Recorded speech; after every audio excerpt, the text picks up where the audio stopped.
Ni tukio lililozua hofu na taharuki kwa jamii baada ya kuripotiwa kwa mtoto mmoja anayejulikana kwa jina la Salma Rashid Saleh kupotea kwa siku 5 mfululizo na kufikishwa kwa sheha wa shehia Migombani. Hatimaye leo wazee wake wameweza kufika katika eneo hilo, na leo ripoti za ASAM Online TV tumeweza kufika kufanya mahojiano ya ana kwa ana na wazazi wa mtoto huyo pamoja na sheha, na hapa tupo nao wanaweza kueleza hali ya mkasa ilivyo. Jina langu ni Huzaima Khamis na nyuma ya kamera ni Madina Omar. Kusema kweli, katika kadhia ya kupotea kwa mtoto huyu ambaye ninayemuelewa kwa jina la Salma, siku ya Alhamisi saa 8 za usiku ndio huyu amefika kwangu, lakini vijana waliomleta walimuokota kuanzia saa 5 na waliranda naye katika maeneo ambayo waliwaelekeza ili kuona kwamba wapi tu wamefikia. Na lakini kule nyumbani alipotoka, kwa maelezo ya huyu mtoto, ametoka na dada yake ambaye anaitwa Haula. Huyu dada yake Haula amekuja naye mpaka maeneo ya kwa Maharuki. Alipofika pale akamweka, akampa shilingi 2000, akamwambia subiri ili mambo mengine baadaye ataporudi safari yake basi yeye tuone kwamba inafanyika nini. Bahati mbaya ndo wakatokezea vijana saa 5 na wanamwangalia yule mtoto analialia pale, wakamchukua na kuanza kuenda naye, na hatima yake walikwenda kwa mjumbe wa sheha ambaye anaitwa Bi Fatima Sadiki. Alipopelekwa pale, yeye akawaelekeza waje kwa sheha, na kwa vile mratibu wetu alikuwa amefiliwa na mzee wake, ilikuwa apite kwa mratibu, lakini kwa bahati mbaya akaletwa, lakini humu ndani ya nyumba yangu amefika saa 8 za usiku. Kwa hivyo tumekaa naye siku ya kwanza. Kwa kufika asubuhi tukamhoji, na baada ya kumhoji mimi nilirusha taarifa zile kwenye grupu la masheha wa wilaya ya Mjini, nikawapa na grupu la vijana, baraza la vijana la shehia Migombani, ili tusaidiane katika kutoa taarifa. Tumekaa naye kwa muda wa siku 6. Hakuna ambaye aliyekuja hapa angalau kuuliza wala ambaye amesema kwamba mimi namtambua, na maelezo yake kama alivyoeleza mwanzo kwamba sisi yeye anatokea Pemba na kwao Kiembeni, na huko kwao anakaa na mamake mzazi. Kilichoendelea, sisi kusema ukweli tulipatwa na unyonge sana, kwa sababu yule mtoto ni mzima. Nifikiria kwanza labda mgonjwa wa akili, lakini ni mzima na anaeleza kila kitu. Kwa hivyo kutokana na maelezo yale, wazee wake wako wapi? Hakuna. Sasa leo kwa bahati nzuri, asubuhi ya saa 2 nimepata taarifa kwamba kuna mzee anamkuja na anataka kumuona mtoto, na anasema ni mjukuu wake. Amefika hapa. Maelezo ambayo ametueleza kwamba yule bwana anakaa maeneo ya Daraja Bovu karibu na uwanja wa Stella.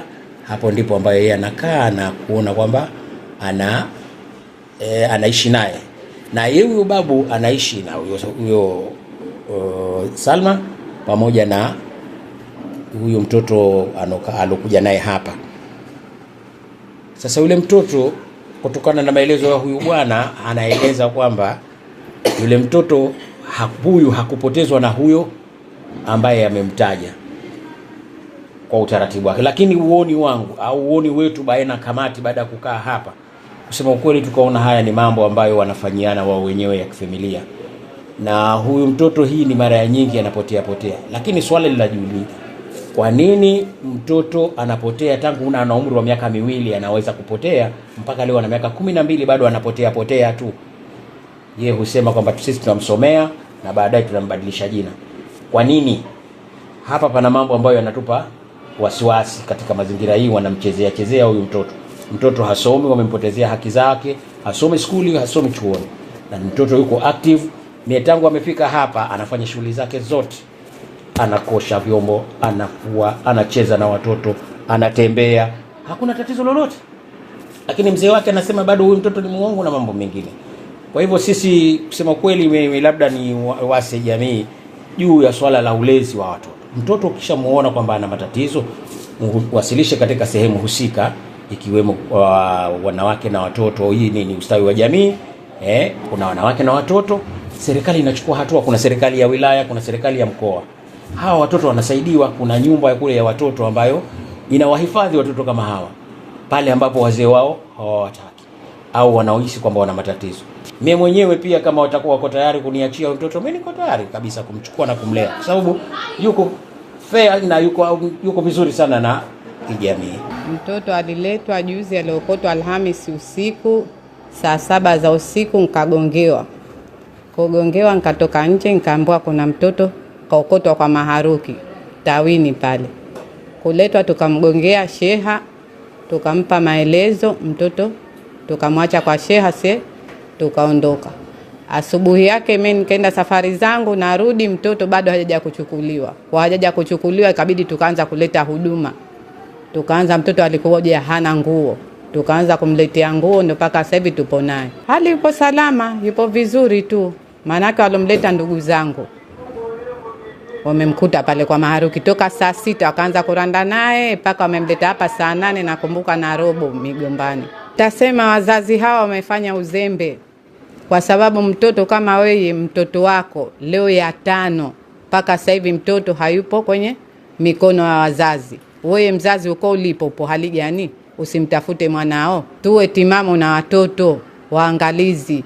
Leo wamepata Samaria mwema, wamemleta mtoto mzima, kesho unampata mwingine wanamharibu, wanamtupa huko. Mtoto ambokuwa kapotea juzi ni mjukuu wangu.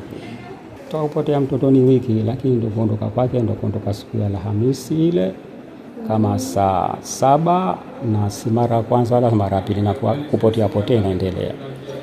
Ndugu yangu mtihani, kwa sababu mtoto kupotea ni kazi yake kawaida. Kwa hivyo akiondoka maana haji huyo. Akiondoka anaondoka tu. Hataki maelezo. Akiondoka anaondoka tu. Kwanza nimekwenda kwa sheha kwa Mtipura, nikaenda kwa watu wa wanawake na watoto Rama yule Amani, nikaenda polisi Malindi, nimekwenda polisi Kwerekwe. Yaani kwa kweli nimejitahidi kupeleka ripoti, lakini ndo nikapata taarifa yuko huku, ndo nimekuja kwa baada ya kumchukua. Namtafuta toka juzi siku 10, sija kula siku 10, naenda tu. Lakini leo nategemea kumuona, basi nitapata chakula, nitakula na nitashiba, kwa sababu ile roho imeridhika kwa ndugu yangu mpenzi wangu, mwanangu nimemuona. Kwa hivyo nasema alhamdulillah. Dada Haula alipokuja naye amekuwa chapi? Dukani ulikuwa unafanya nini? Fanya kitu. Umekaa tu. Baadaye akakwambia vipi yeye Dada Haula? Akaniacha 2000. Akakuacha 2000. 2000 ufanya nini? Ya kutumia. Halafu yeye akasema nimsubiri. Umsubiri. Halafu baadaye akaondoka. Alirudi baadaye? Hajarudi tena mpaka leo. Ukakaa peke yako. Baada ya kukaa peke yako tena akaja nani kukuchukua? Ikaanza nimekaa pale. Ukakaa pale. Umekaa sana muda mrefu? Yes. Baadaye ndakaja kuna mwanamume tu pale, ndakaja kanambia mbona uko hapa? Nikamwambia namsubiri dada. Anambia dada kanaitwa nani? Nikamwambia anaitwa Haula. Ndo akanichukua wakaenda za kituo cha polisi.